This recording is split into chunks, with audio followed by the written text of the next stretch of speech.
할렐루야 목사님 안녕하세요. 할렐루야, 좋은 아침입니다. 좋은 아침입니다 목사님 반갑습니다. 네, 반갑습니다. 인내를 네. 훈련하라. 인내 그냥 무조건 참고 견디는 것이 아니라 소망을 바라봐야 된다는 것. 네. 그 가운데 시련에 당당히 맞설 수 있다는 것. 참 너무 귀했던 시간이었어요 목사님. 우리 주기도문에 보면은 예. 뜻이 하늘에서 이루어진 것 같이 땅에서도 이루어지이다. 사실 이게요, 이렇게 기원문 형태로 기도만 해서 이루어지는 게 아니라 실제로 그 뜻이 우리에게 이루어지기 위해서는 신뢰, 순종, 인내의 단계가 아멘. 반드시 필요해요. 신뢰, 순종, 인내. 그렇습니다. 여러분 신뢰를 순종하라. 오늘 이 훈련에 대한 덕목들을 오늘 유튜브 사이트 가시면 다 이미 네, 인편도 네, 돼 있으니까요. 네. 꼭 한번 처음부터 들어보시면 좋겠고 오늘은 섬김을 훈련하라는 것 같아요. 네, 제 책에 제일 앞에 이런 이야기를 제가 재밌게 한번 섬김에 써봤어요. 예. 영국에 이제 메리 여왕이라고 유명한 여왕이 있잖아요. 근데 그 여왕이 가끔 이제 민심을 살피러 다녔대요. 예. 우리나라 조선 왕들도 이러신 분들이 계셨잖아요. 이렇게 네. 민간인처럼 해가지고.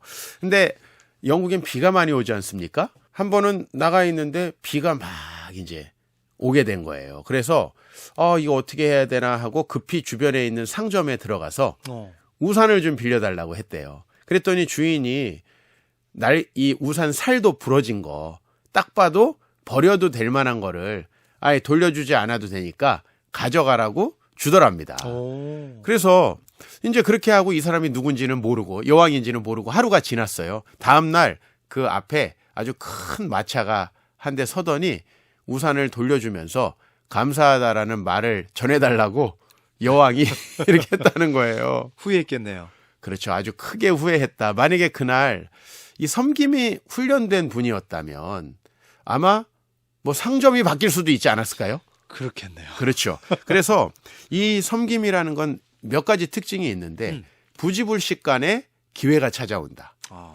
그리고 그것이 상당히 미래에 많은 걸 바꿀 수 있다. 물론 뭐 우리가 또 제비가 오면 다리 부러뜨려가지고 이러면 안 되겠죠. 그렇죠. 이런 식으로 하면 안 되겠지만 섬김이라는 것이 참 사람에게는 배어 있지 않으면 하기 힘든 것 같은 섬김의 기회는 도둑같이 찾아오는 그런 식의 것이 아닌가.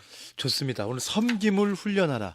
극동방송 가족들은 제가 압니다. 여러분 정말 잘 섬기시는 분들인 걸 그렇죠. 제가 아는데 맞아요. 성경에서도 보면 이 섬김에 대해서 우리가 배울 수 있고 생각할 수 있는 인물이 있나요? 우리가 항상 결혼 세미나에 나오는 인물이 있어요. 누구죠? 리브가. 그렇죠. 이삭과 리브가 그렇죠. 우물가에서. 거기서 순적하다는 말에 참 많은 사람들이 은혜를 받아요. 순적히 결혼을 했으니까. 그리고 이제 믿음으로 배우자를 위해서 기도하고 이렇게. 근데 저는 좀 다른 관점으로 보고 싶어요. 리브가가 과연 어떻게 결혼을 하게 됐는가? 그렇죠. 성경을 제가 다시 보면 아브라함의 종을 섬겼기 때문에 결혼한 거예요. 아멘. 모르겠어요. 그가 기도 제목을 가지고 하나님 저에게 좋은 배우자를 주십시오. 또 이렇게 성품이 좋은 배우자를 주십시오. 믿음의 가정을 주십시오. 이렇게 기도했는지는 성경이 잘 모르겠어요. 예. 그러나 한 가지 확실한 것은 아브라함이 아들 이삭이 결혼을 하지 못하니까 너무 이제 마음에 근심이 되고 짐이 돼서 종에게 저 멀리 우리 친척들이 사는 곳에 가가지고 거기서 혹시 이 가나안 땅에 와서 함께 살아갈 수 있는 하나님 나라의 비전을 함께 이룰 수 있는 여인이 있는지를 찾아봐라 보냈잖아요. 그렇죠. 근데 이제 아브라함의 종은 그래 내가 가서 이렇게 잘 섬기는 사람이 만약에 있다면 그 사람을 좀 택해야 되겠다. 이 마음을 가지고 갔죠. 그렇죠. 근데 그것이 딱 맞아 들어간 게 뭐냐면 그곳에 이제 도착을 했는데 어떤 여인이 그렇죠? 물을 먹이러 물을 뜨러 이게 딱 왔는데 그 여인에게 물을 달라고 하는 거죠.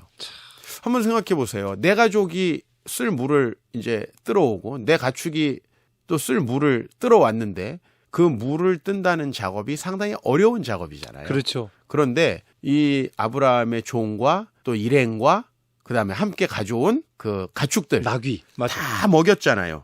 그래서 저는 섬김이 그를 결혼하게 만든 거다. 나는 오늘 많은 혹시 청춘 남녀들이 계신다면 말씀드리고 싶은 게 우리가 작정 기도를 하는 것도 굉장히 필요해요. 그런데 사실 리브가의 결혼은 그의 섬김의 성품 때문에 되어진 것이란 말씀을 드리고 싶고 늘 우리가 교회 공동체에서 또 혹은 봉사처에서 내 직장에서 이렇게 섬김의 훈련이 되면 오히려 우리에게 좋은 가정을 하나님께서 주시는 통로가 될 수도 있지 않을까. 아멘. 이런 생각 한번 해봐요. 자, 섬김. 지극히 작은 자 하나에게 한 것이 나에게 한 거다. 저는 예수님 말씀도 생각이 나요. 그렇죠. 지극히 작은 자에게 그 교훈이 마태복음 25장에 나오는데요. 지극히 작은 자에게 봉사한 분들은 정작 본인들이 주님을 봉사했다고 생각하지 못해요. 그렇죠. 마찬가지예요. 지극히 작은 자를 섬기지 않았던 이들도 본인이 주님을 섬기지 않았다고 인지하지 못해요. 그러니까 사실은 우리는 섬김, 이 성경에 말하는 섬김이 뭐라는 것을 알 수가 있는데 내가 잘 되려고 내가 예의상 누군가에게 잘하는 거 이건 투자라고 하지. 이걸 섬김이라고 하지 않는다. 그래서 저는 이 지극히 작은 자는 누구냐? 내가 전혀 다시 보답을 받을 수 없는 사람. 그런 기대를 할 수 없는 사람. 아까 그 우산 빌려준 사람 보세요. 그렇죠. 만약에 여왕이다 알았으면 어떻게 했겠어요? 더 잘 빌려. 아이고 뭐 잘하는 정도가 아니라 어마어마한 걸 줬겠죠. 그래서 저는 이제 이 복음이 우리를 변화시킨 그 증거가 뭐냐? 저는 섬김인 것 같아요. 오늘 우리 주위에 저도 마찬가지예요, 목사님. 참 누군가에게 잘하면 그래 뭔가 얻어지는 게 있을 거야. 우리가 다 이게 이성이 있기 때문에 생각이 들잖아요. 네. 그런데 오늘 지극히 작은 자에게 한 것이 나에게 한 거다. 오늘 나에게 뭔가 유리한 조건을 안 좋을 수 같은 그 사람, 나하고 정말 상관이 없을 것 같은 그 사람, 하지만 그 사람에게 사랑을, 섬김을 보여달라. 그렇죠. 근데 이게요, 우리 청취자분들 해보셨다면 되게 어렵다는 걸 알 수 있어요. 왜냐하면 섬기려고 하는 그 막판까지도 계산기가 돌아가요. 예. 제가 어떻게 잘 알겠어요. 제가 그런 놈이에요. 계산기가 끝까지 돌아가서 할까 말까 하는 그 마음이 내 안에서 끝까지 나를 이렇게 붙잡아요. 그렇죠. 그래서 이게 정말 훈련되고 너무 자연스러워져서 내 계산이 없어질 때까지 해야 되는데 이런 계산기를 망가뜨리고 주님께 의지하게 하기 위해서 주님이 하나의 퍼포먼스를 하셨거든요. 그게 뭐냐면 마지막으로 제자들의 발을 씻긴 거예요. 아이 선생님이 제자들의 발 이거 말이 안 되는 거거든요. 지금은 좀 해요. 근데 그 당시에 그렇죠. 예수님이 하신 정신이 안 살아나요. 그런데 이때 당시에 이건요 베드로가 거부했을 정도잖아요. 왜? 이거는 말이 안 되는 거지. 이거는. 정말 종들이 하는 일이니까. 그런데 얼마나 강력한 도전을 주시고 싶으셨으면 예수님이 죽으시기 전날 밤에 이 일을 하셨을까. 그래서 저희가 이것을 훈련하면은 아마 신앙이 이제 경지에 올랐다. 이렇게 보면 될 것 같아요. 좋습니다. 자, 목사님, 섬김 어떻게 훈련할 수 있을까요? 세 가지만 말씀드릴게요. 첫 번째는요. 우리는 항상 내가 섬길 때 우위에 서서 뭔가를 주려고 하는 마음이 있어요. 그래서 인격적 존중과 높임의 자세가 먼저 훈련됐으면 좋겠다. 아멘. 그러니까 내가 섬길 때 그분을 존댓말하고 그분이 나의 이 섬김을 받고 뭔가 구걸해서 적선받는다는 느낌이 안 들게 하는 거 너무 중요한데요. 아멘. 리브가도 내 주여 마시옵소서 이렇게 해요. 아이고 뭐 손님이 왔네 또 낯선 사람이.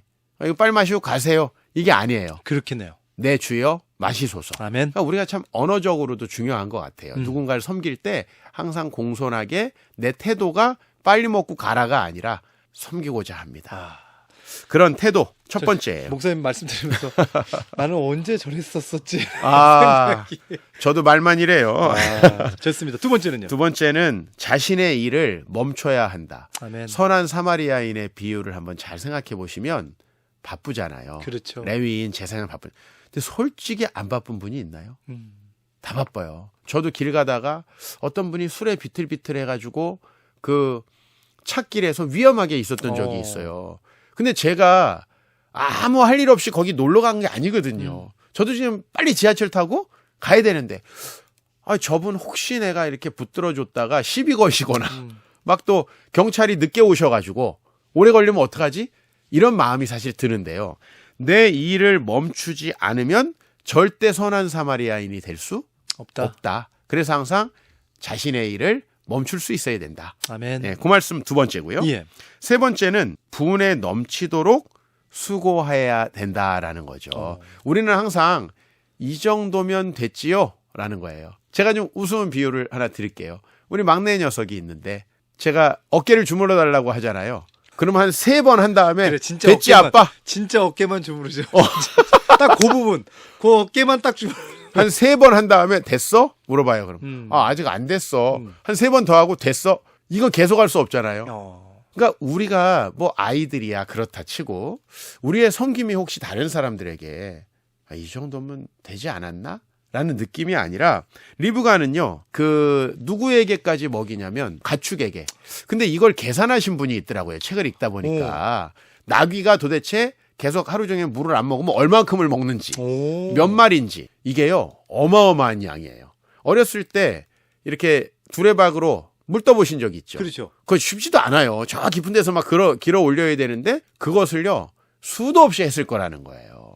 그래서 이 리브가의 섬김은 감동을 주고 남기에 충분했다. 그래서 항상 섬김은 이왕 하는 거 좀 풍성히. 아유 이거 좀 덜어내려. 아니 조금 더 풍성히. 네, 이런 원리가 있다라는 것을 말씀드리고 이게요 사실 의식적으로 훈련하지 않으면 절대 안 돼요. 그래서 이게 훈련이 많이 되신 분들 보면요 너무 자연스럽거든요. 근데 초짜들은 다 티가 나죠. 이게 잘 안 돼요. 그런데 이거 항상 3가지 기억하고 존중하고 높이는 말, 그 다음에 내 일을 의도적으로라도 30분이라도 멈춰보고 전화해서 죄송하다고 하고 그 다음에 넘치도록 하는 거.